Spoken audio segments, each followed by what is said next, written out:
breaking down the somatic regulators today.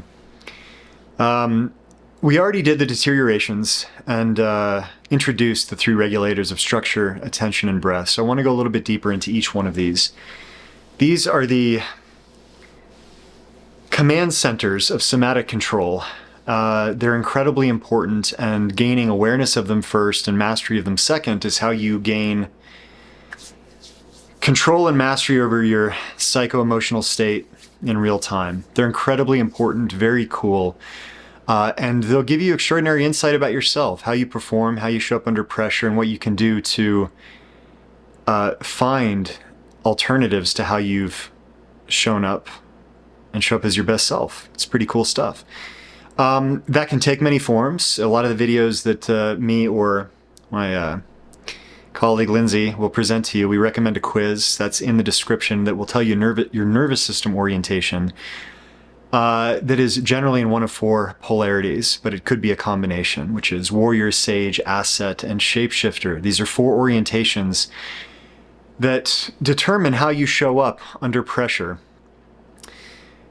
The regulators that I'll be talking about today give you control and command not only over your skin, but the ability to float between all four as needed, which is pretty cool stuff. Okay, so let's hit attention a little bit deeper. Those of you with meditation experience will understand the capacity factors involved, but let's break it down to its core. Most people, when they start meditation, start with a fixed focal point or a quote-unquote anchor, something that you're attending to. Could be a candle in space, could be the third eye, it could be your dantian, could be the diaphragm, philtrum, a lot of points that could be fixed. These aren't absolute or exclusive points of attention unless you're specifically practicing something like Qigong.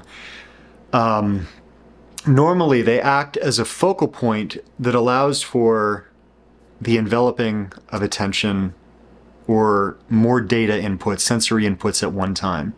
If we don't have the anchor, what happens is the mind just floats between stimulus the way a baby grabs and gravitates toward every sound and sight and noise. Most children are extremely aware and sensitive, but they don't have a way of organizing their attention, and so everything pulls in one direction or another. Those of you that tested below to asset or shapeshifter, that's a common phenomenon that lives into adulthood, which is that lack of focal point center leads to inundation of sensation and data. You think you're a highly sensitive person. The truth is you just haven't trained your focus. Secondarily, once you have that focus, you can start to engage your peripheral vision.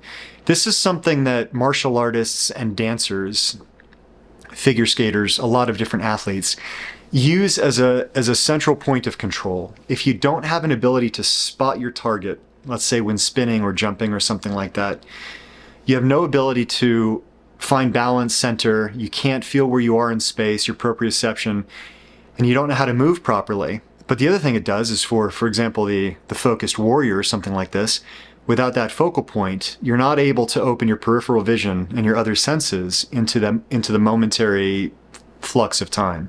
What's happening now in all these spaces without mind going to one of these other focal points. So I alluded in the other video that each one of these is not just a skill unto itself, right? But it gives you command over yourself in the moment, and it also has gradations of development or quality, and those things need to be trained. The way to train your attention can be through movement practice. We do maybe cane evasion work where I might be swinging a cane at you and you have to keep eye contact with me, being aware of the cane but not losing focus of the eyes. Can be trained in martial arts through eye contact or, again, various focal points, through yoga, through gazing inwardly, etc.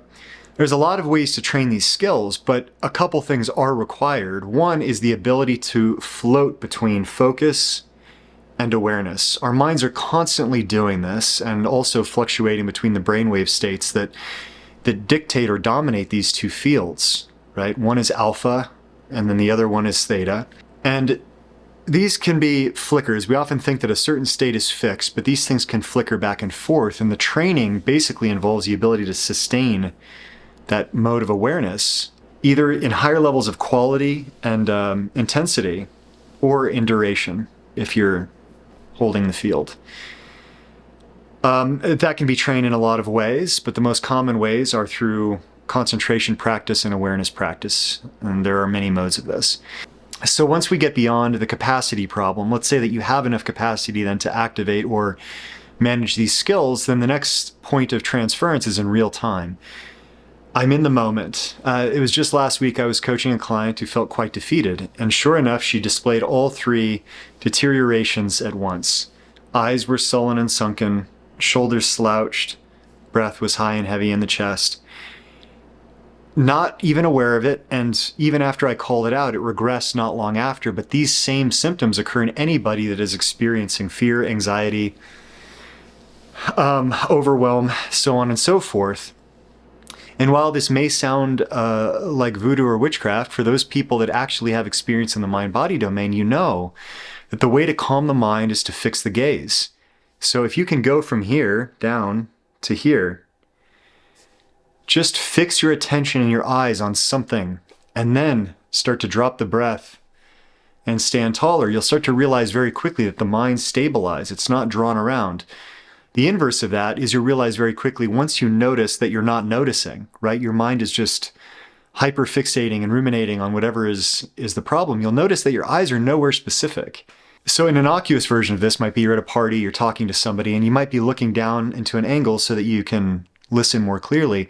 And if you were asked in that moment, what exactly are you looking at? You wouldn't be able to answer. The eyes are not actively seeing or attending to anything. They're just opening the field for you to use your other senses. But once you start to direct the eyes and the attention, you're no longer receptive. You're now dictating your mental and emotional state. Regulator 1, attention. It's awesome. We go into greater detail around this one in the book, in the description, the Somatic Scans. Highly recommend you pick it up. And we train this with high performers at our Applied Somatics Academy, the Prestige.